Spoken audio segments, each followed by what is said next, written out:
안녕하세요. 한의사 강요혁의 심통부리기입니다.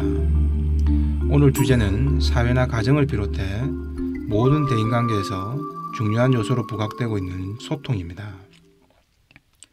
서로 간에 말이 통한다는 것은 매우 중요하죠. 말이 통하는 친구나 이웃사촌은 어쩌면 가족보다 더 큰 힘이 되기도 합니다. 반면 직장에서도 동료나 선후배 간의 소통이 안 되면 그야말로 고통의 연속이 되죠. 이런 상황에서 우리는 늘 왜 이렇게 말이 안 통하냐라고 표현합니다. 서로 외국어로 소통하는 것도 아닌데 왜 이렇게 서로 말이 안 통하는 걸까요?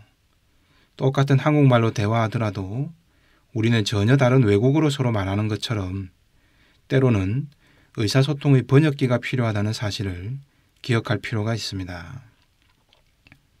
환자들의 실제 사례를 보면서 이야기 나누겠습니다. 화병으로 내원한 중년 여성 A씨는 남편과 소통이 안 돼서 화병이 생겼습니다. 부부가 함께 사업을 하다가 잘 안 돼서 이제는 각자 일을 하는데 아내는 주간에 일을 하고 남편은 야간에 편의점을 일을 한다고 합니다. 그런데 남편은 일을 마치고 들어오면 새벽 2시가 넘는데 이때 꼭 따뜻한 밥을 챙겨달라고 요구를 합니다. 아내 또한 낮 동안 일을 하고 들어와서 다시 저녁에 아이들을 돌보고 집안일을 하면 피곤하죠. 그리고 다음날 또 일찍 출근해야 합니다. 아내는 새벽 2시까지 잠을 안 자고 남편을 기다렸다가 밥을 차려주고 자려면 다음날 너무 피곤하겠죠. 혹시 집안일은 손가락 하나 까딱하지 않는 가부장적인 남편이라서 그런 건 아닐까요? 그런데 남편은 낮 동안에 집에 있으면 아이들도 잘 챙겨주고 공부까지 자상하게 잘 챙겨준다고 합니다. 아내는 지금껏 남편이 밥을 집에서 먹는 게 효율적이냐 아니냐로만 계속 싸웠다고 합니다. 그럼 남편은 도대체 왜 그런 걸까요?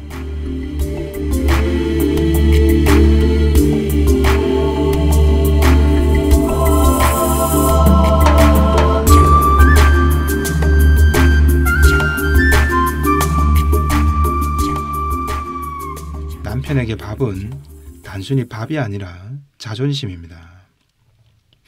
남편은 자기 자존심을 지켜달라는 거죠. 사업을 하면서 그럭저럭 돈을 벌어올 때와는 달리 편의점에서 일하게 된 자신이 이제는 초라하게 여겨지지는 않을까 걱정하는 것입니다. 그래서 집에 들어와서 다른 사람은 몰라도 내 아내에게서라도 자기 자존심을 세우고 싶은 겁니다. 새벽 2시에 들어와서 집에서 밥을 먹는 건 여러모로 비효율적이죠. 밖에서 먹고 들어오는 것이 아내도 남편도 여러모로 낫다는 건 잘 압니다. 그러나 남편이 왜 자꾸 집에서 밥을 먹겠다고 하는 건지 말 이면에 담긴 그 마음을 아내는 읽어내지 못했던 거죠. 새벽 2시에 밥 달라는 말을 액면 그대로만 해석해버리니까 상대 또한 계속 고집을 부리게 된 겁니다. 어떻게 해야 할까요? 상다리가 부러질 정도로 정성껏 밥상을 차려줘야죠. 진심을 담아서 말이죠. 그리고 밤늦게까지 고생하신다며 죽여 세워줘야죠. 단순히 밥상의 문제가 아닙니다. 아버지가 들어오면 아이들이 공부하다가도 빨리 튀어나와서 인사도 하도록 해야죠. 가정 내에서라도 가장의 권위가 위협받지 않도록 더욱 아내가 신경을 써줘야 합니다. 남편이 가정 내에서 자신의 권위가 위협받을 일이 없다는 확신이 들면 굳이 새벽 2시에 따뜻한 밥상을 차려달라는 말은 저절로 하지 않게 됩니다. 내 권위와 자존심이 위협받지 않을까라는 불안감 때문에 굳이 밥상을 이유로 문제 제기를 하는 것이니까요. A씨 부부와 같은 사례는 정년퇴직이나 명예퇴직, 사업 실패 후에 집에서 있는 시간이 늘어난 중장년층에서 흔히 나타날 수 있습니다. 그런데 남편들의 이런 속마음을 모르면 아내도 남편도 아이들까지 모두 힘들어집니다.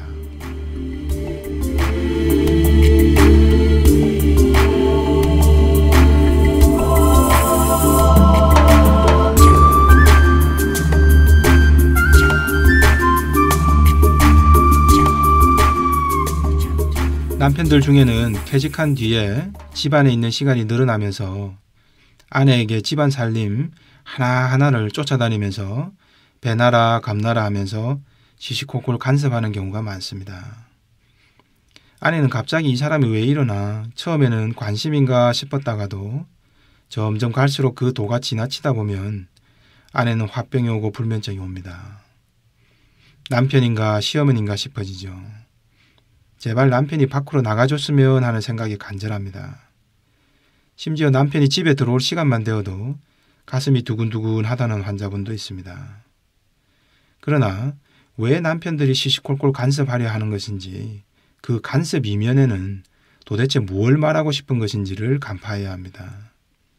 바로 남편으로서, 가장으로서의 권위나 자존심이 위협받는다고 여길수록 이를 불안하게 여기는 남편들이 가정의 시시콜콜한 일에 더욱 간섭을 하게 됩니다.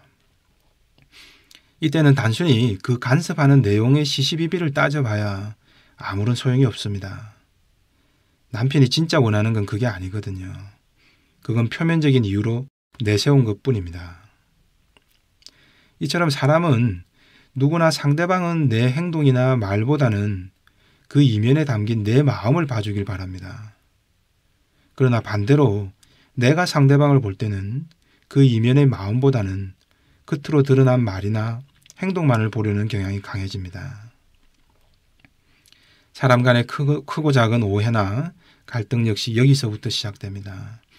왜 그럴까요? 내가 편한 방식대로 하고 싶은 겁니다. 상대의 말이나 행동 이면에 담겨진 마음을 보려면 상당한 노동력과 수고로움이 필요합니다. 나는 그저 상대가 말한 액면 그대로를 받아들이면 편한데 그 이면의 마음을 번역하고 재해석하려니 피곤하거든요. 그런데 입장이 바뀌면 또 다릅니다.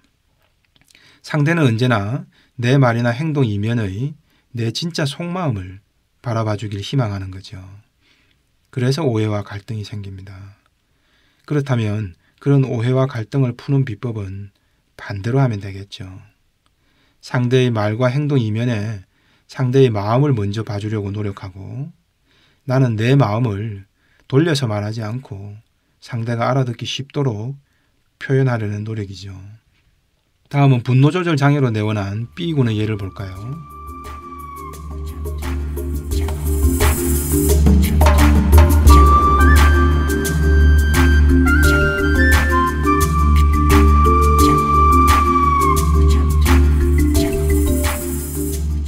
B군은 학교도 다니기 싫다며 부모에게 계속 자퇴를 요구합니다. 겨우 달래서 학교에 가서도 엎어져 자버립니다. 부모도 이제는 공부를 잘하고 이런 거는 기대하지도 않습니다. 그래도 고등학교 졸업장은 있어야 나중에라도 후회하지 않을 것 같다는 생각에 부모님은 애가 탑니다. 한 학기만 더 다니면 되는데 B군은 도저히 학교를 다니면 머리가 아프다, 책이 눈에 안 들어온다, 온갖 이유로 포기하려고 합니다. 이런 갈등이 심해지자 어머니는 B군과 언쟁이 잦아지죠. 결국 B군은 집안에서 어머니와 언쟁을 벌이다 흉기까지 들어서 어머니를 위협하는 상황이 벌어졌습니다. 부모에게 흉기를 든 B군은 무엇을 말하고 싶은 걸까요? B군은 부모에게서 따뜻한 애착, 애정 어린 관심을 듣고 싶은 것뿐입니다. 그런데 부모는 진료실에 와서도 B군 때문에 지금껏 자신이 속상했던 이야기부터 한참을 늘어놓으려 합니다. 아들은 다시 버럭 화를 내면서 엄마나 치료받으세요 라며 가버립니다. 내 배로 낳은 내 자식과도 이렇게 소통이 안 되는 거죠. 왜 그럴까요? 엄마는 엄마가 보고 싶은 대로 자신이 보고 싶은 것만 보고 아이의 마음을 읽어주지 않았기 때문이죠. 그저 아이가 학교에서 공부에 관심이 없고 한 학기만 더 다니면 될 걸 학교도 다니지 않겠다 하고 부모에게 흉기를 들이대는 겉으로 드러난 모습으로만 판단하려는 겁니다. 부모는 자신이 이렇게 아이에게 내뱉는 잔소리 이면에 자신의 애타는 속마음을 알아주기를 바라면서 정작 아이의 불편했던 속마음은 이해해 주지를 못했던 거죠. 밥을 단순히 밥으로 해석하거나 흉기를 단순히 폐륜으로만 보면 해법은 나오지 않습니다. 이들은 모두 자신의 말과 행동 이면에 자신의 속마음을 봐달라고 간절히 기다리고 있는 겁니다. 권위나 애정, 관심을 되돌려주는 것이 해법입니다. 공황장애로 내원한 C씨 예를 볼까요?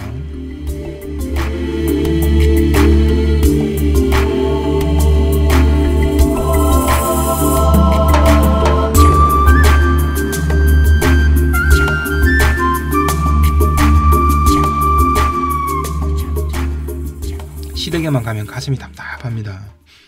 그리고 시댁을 다녀오던 길에 처음으로 공황 발작이 있었습니다.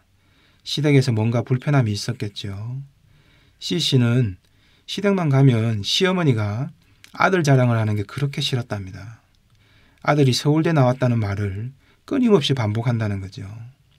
C씨는 이 말이 너무 듣기 싫었답니다. C씨는 나도 서울대 나왔는데 서울대 나온 게 뭐가 그렇게 대단한 거라고 유세를 떠시냐라는 마음에 시어머니가 너무 보기 싫었다고 합니다. 시어머니는 무슨 말을 하고 싶었던 것일까요? 한 번, 두 번도 아니고 며느리가 시집에 올 때마다 지긋지긋할 정도로 아들이 서울대 나왔다는 말을 상기시키는 이유는 뭘까요? C씨는 그 말을 그저 어머니가 아들 자랑이 지나치다는 식으로 액면 그대로만 받아들였습니다. 그러니 시어머니 역시 그대로 반복됩니다. 자신이 원하는 게 들어지지 않았기 때문이죠. 시어머니가 하고 싶은 말은 결국 시어머니 나한테 좀 잘하라 이런 뜻입니다. 그걸 돌려서 아들이 서울대 나오고 똑똑하다는 식으로 자식 자랑으로 표현한 거죠. 이를 돌려서 해석하지 못하고 나도 서울대 나왔는데 우리 시어머니는 왜 저리 자식 자랑이 심하냐고 거부감만 가진 거죠. 차라리 웃으면서 아이고 어머니 고맙습니다. 어머니가 저렇게 고생해서 좋은 남편과 살 수 있어서 감사합니다. 제가 어머니께 더 잘할게요. 라고 하고 용돈에 선물이라도 챙겨드리면 아들 자랑은 줄어들겠죠. 그걸 못 알아듣고 계속 액면 그대로 자식 자랑만 한다고 받아들이니 결국 자신도 마음이 불편해져서 공황장애가 더 심해져 버린 겁니다.